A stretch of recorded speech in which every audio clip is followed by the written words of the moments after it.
की कार्रवाई पर सिंघवी ने उठाए सवाल। सिंघवी ने कहा कि कल दिल्ली एचसी में ईडी ने कहा कि हम केजरीवाल को उनकी निजी हैसियत से बुला रहे हैं। आज पार्टी को कंपनी आदि के रूप में संदर्भित करते हुए बहुत सारी सामग्री कोर्ट में पेश कर दी गई है। केजरीवाल के वकील ने कहा कि जब दिल्ली हाईकोर्ट में समन को चुनौती दी गई तो ईडी ने समय मांगा और अगले दिन केजरीवाल ने गिरफ्तारी से संरक्षण मांगा तो उन्होंने जवाब देने के लिए समय मांगा और कुछ ही देर बाद केजरीवाल को गिरफ्तार करने पहुंच गए।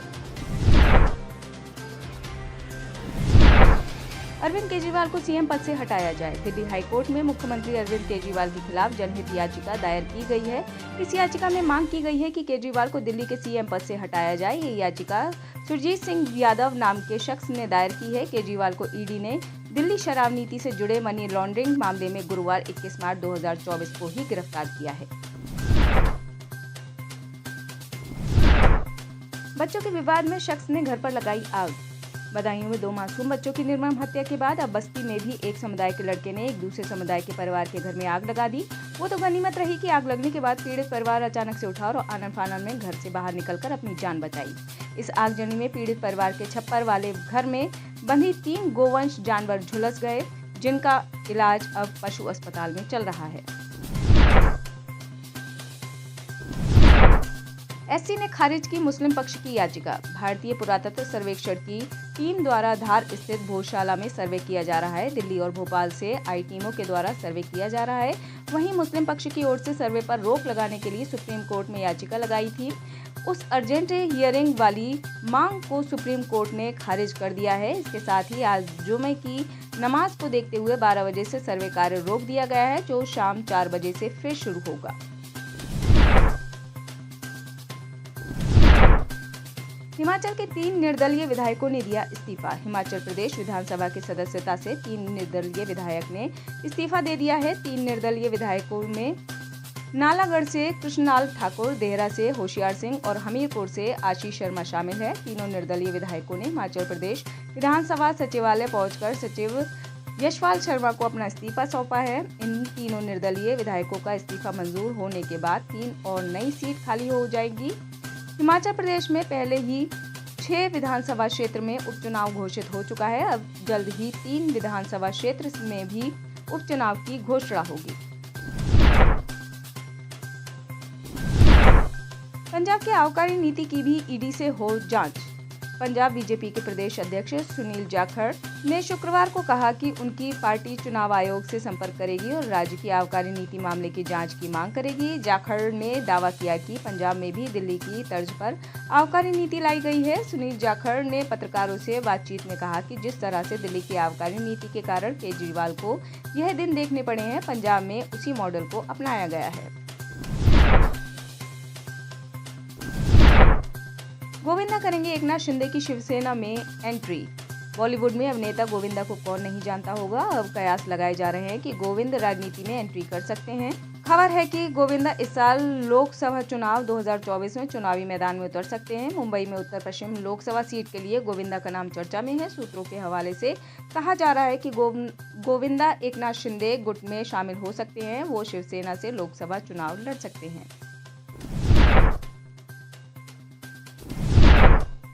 कोटा संभाग में शुरू होगा न्यू सोलर प्लांट। सौर ऊर्जा के क्षेत्र में अब क्रांति आ रही है। ऐसे में राजस्थान में तेजी से इस पर काम हो रहा है। पूर्व संसाधनों पर निर्भरता कम होती जा रही है और कंपनियों के साथ आमजन भी और सौर ऊर्जा के क्षेत्र में आगे आ रहे हैं। एनटीपीसी अंता को सौर ऊर्जा का नया स्रोत मिल गया है। एनटीपीसी की खाली पड़ी जमीन पर सोलर प्लांट बनाया गया है। इस प्लांट की क्षमता करीब 90 मेगावाट है। यह सोलर प्लांट इसी माह के अंतिम दिन 31 मार्च को उत्पादन शुरू कर देगा।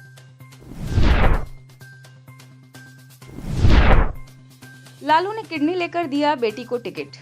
बिहार के उप मुख्यमंत्री सम्राट चौधरी ने शुक्रवार 22 मार्च को पत्रकारों को दिए बयान में आरजेडी सुप्रीमो लालू प्रसाद यादव पर हमला बोला। सम्राट चौधरी ने कहा कि टिकट बेचने में लालू यादव ने अपनी बेटी को भी नहीं छोड़ा। पहले अपनी बेटी की किडनी ली और उसके बाद उसे लोकसभा चुनाव का टिकट दिया। सम्राट चौधरी इतने पर ही नहीं रुके। सम्राट चौधरी ने कहा कि जो अपनी बेटी को भी नहीं छोड़ सकता हो उसका नाम लालू प्रसाद यादव है। उन्होंने यह भी कहा कि लालू यादव टिकट बेचने में माहिर खिलाड़ी हैं। 53 लाख किलो सोना गिरवी रख भारतीयों ने लिया लोन। 2020 में देश में कोरोना महामारी के दस्तक देने के बाद सभी प्रकार के लोन सस्ते हो गए थे, जिसमें गोल्ड लोन भी शामिल है। तब सार्वजनिक क्षेत्र के सबसे बड़े बैंक भारतीय स्टेट बैंक 7.50% की दर पर गोल्ड लोन ऑफर कर रहा था। एक तरफ गोल्ड लोन सस्ते दर पर मिल रहा था तो सोने की कीमतों में रिकॉर्ड तेजी देखी जा रही थी। तब सस्ते दर पर गोल्ड लोन का लोगों ने जमकर फायदा उठाया। बैंकिंग सेक्टर के रेगुलेटर भारतीय रिजर्व बैंक ने सोने को लेकर हाल ही में एक रिपोर्ट जारी की है। रिपोर्ट के मुताबिक भारतीय परिवारों ने 5300 टन यानी 53 लाख किलो सोना गिरवी रखकर वित्तीय संस्थानों से गोल्ड लोन लिया है।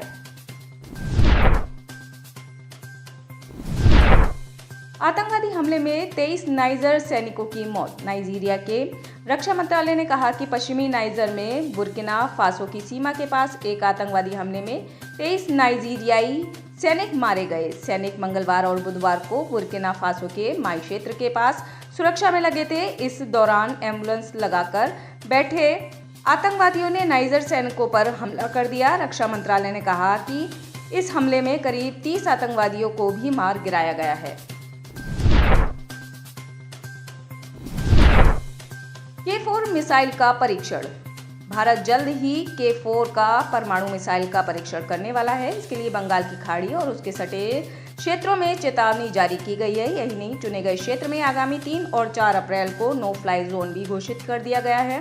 भारत के इस परमाणु मिसाइल परीक्षण से पड़ोसी देश चीन भी घबराया हुआ है। यही वजह है कि उसने परीक्षण से पहले हिंद महासागर में अपने जासूसी जहाज युआन वांग 03 को उतार दिया है। भारतीय हेलीकॉप्टरों के इस्तेमाल से मना। मालदीव की सत्ता में मोइज़ू के आने के बाद से भारत मालदीव के रिश्ते काफ़ी खराब हुए हैं। हाल ही में यह कहा गया है कि वहां की सरकार भारतीय सैनिकों के साथ साथ भारतीय डोर्नियर विमान और हेलीकॉप्टरों की भी मदद लेना नहीं चाहती है। मालदीव के मीडिया रिपोर्ट्स के मुताबिक वहां के एक वरिष्ठ अधिकारी ने बड़ा बयान दिया है। अधिकारी का कहना है कि हमारी जमीन पर भविष्य में भारतीय विमानों का इस्तेमाल नहीं किया जाएगा। अधिकारी के इस बयान के बाद सवाल उठता है कि भारत की ओर से विमान की देखरेख करने के लिए भेजे गए टेक्निकल टीम का क्या होगा। फिलहाल इस पर कोई फैसला नहीं आया है। हैदर टैंक की क्वालिटी पर सवाल। पाकिस्तान द्वारा हाल ही में लॉन्च किए गए हैदर टैंक की क्वालिटी पर पाकिस्तानी एक्सपर्ट कमर चीमा ने सवाल खड़ा किया है। उन्होंने कहा कि इस टैंक में सबसे बड़ी परेशानी है कि इसे चाइना के सहयोग से बनाया गया है। चीन की प्रोडक्ट में हमेशा क्वालिटी की समस्या बनी रहती है क्योंकि इनके हथियार टेस्टेड नहीं होते। कमर चीमा ने भारत पाकिस्तान के रक्षा बजट को लेकर भी सवाल किए हैं। भूटान में मोदी। भारत के प्रधानमंत्री नरेंद्र मोदी 2 दिवसीय राजकीय यात्रा पर भूटान पहुंच गए हैं। इस दौरान जश्न में जैसा पूरा भूटान ही सड़कों पर उतर आया है। एयरपोर्ट से लेकर देश की राजधानी तक 45 किलोमीटर नरेंद्र मोदी के स्वागत में भूटान की जनता कतार लगाकर खड़ी नजर आई। इस दौरान मोदी के नारे भी जमकर लगे। आप इस खबर के बारे में क्या सोच